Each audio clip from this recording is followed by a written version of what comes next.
Hello, this is Reverend Dore teaching the science of mind from Sarasota, Florida. If you like what you hear on this podcast and you want to take classes in it or you want to learn more about it or go to one of our services, look for the Centers for Spiritual Living. That's what our churches are called.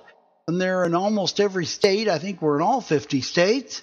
And we're in about 40, 50 foreign countries. So there should be one not too far from you. And if you're a long way from it, they do offer distance learning classes through the internet and through CD learning. So look them up go online to centersofspiritualliving.org and you can see a directory and find the one you like. All right. Today we're going to talk about when things end, saying goodbye gracefully.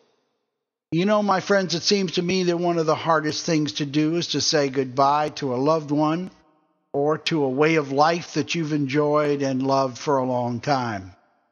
Let's imagine that you lived in San Diego, California, had a wonderful home, a lovely home, a great family, and really enjoyed your life. Seemingly overnight, everything changed. Your marriage ended, children went with the other parent, and you were transferred to Seattle. From home, spouse, children, beaches, sunshine, blue skies, you were transported to endless drizzle, lots of good coffee, but a small apartment and loneliness. Wow, that's a huge transformation of anybody's life, isn't it? How do you handle such a sea change of life gracefully and without permanent sorrow and bitterness? Yes, it can be done. Now, here are 5 steps of letting go and saying goodbye gracefully. Listen carefully now. Number 1, realization. We must realize that a change has occurred and that we must let go of what was. We need to get out of denial and realize that things have changed and they're not going back quite the way they were. Even if you tried to put it back together, it wouldn't be just the way it was, would it? Nor should they. This happens for a reason that will be clear to us as we go through the 5 steps. Number 2, acceptance. We have a choice. We can choose to stare at the closed door of the old life and grieve, or we can turn away and look at the new door ahead of us with eager anticipation. You know, it's really our choice. We're always a choice. Once we make this choice, we begin to understand that change is really the only constant. All growth comes from change. Things that don't evolve and change, they die. Of course, we may be sad to lose the things we love so much. It sure happened to me, and I know I was. But we begin to realize that there is so much more ahead if we will just begin the journey toward the new. You cannot steer a boat by looking at the wake. You must turn around, face forward, and be open to the unopened gifts that lie ahead. Step number 3, non-resistance. We must be able to say that I and my little wounded ego will surrender to a much higher power that sees the big picture, knows what's ahead, and can see the wonders before me, even if I and my grief do not. I must trust God and divine law and practice non-resistance. I remember that what I resist persists, which is what happens to people who mourn loss all of their lives and never see the door standing wide open before them. Non-resistance is a choice that we must make, particularly when the ending is inevitable and there's no going back. It is really beyond our power to change. We have to stop resisting it. Number 4, forgiveness. This is a very important step. Forgiveness has little to do with the person, situation, or relationship that we lost, but it has everything to do with finding peace within to accept what has been done and then let it go, thus releasing the pain and sorrow. As my mother used to say to me, I know it hurts now, but the sun will come up tomorrow, little man. That was wise advice, and I always thought about that. Well, the sun will rise tomorrow, won't it? And I felt better. Nothing lasts forever unless you refuse to let it go. And that is, of course, your choice.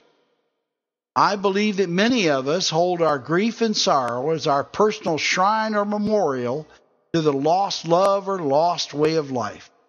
We replay the facts over and over and thus harden the hurt, anger, and sorrow in our subjective or subconscious mind, where it acts as a poison that blights our life, our health, and our prosperity. Things lost need no headstone or memorial in your mind. Let the dead bury the dead. You're about living. And the last one, number 5, gratitude. Yes, it's hard to feel grateful for losing one's home, family, job, or way of life. However, you can certainly choose to be grateful for your strong will, your imagination, and your intellect. These are the God-given tools that we all possess and that you will use to build an even finer life and attract an even greater love. Gratitude is not only possible, it's essential. I describe it as the engine oil of the universe. It lubricates and facilitates all aspects of your life. Relationships, health, wealth, happiness, it's all about gratitude.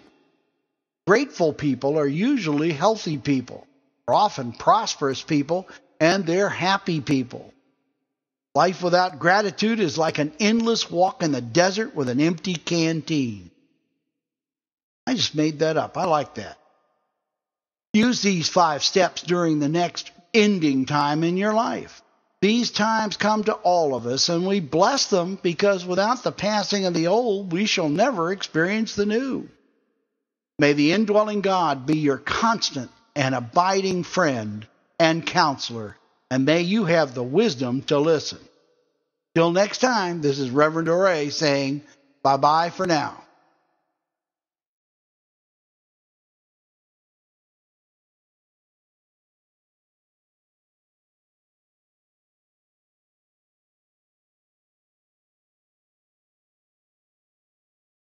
Ask yourself, do you have questions? Do you feel that the religion you were taught has some hypocrisy in it?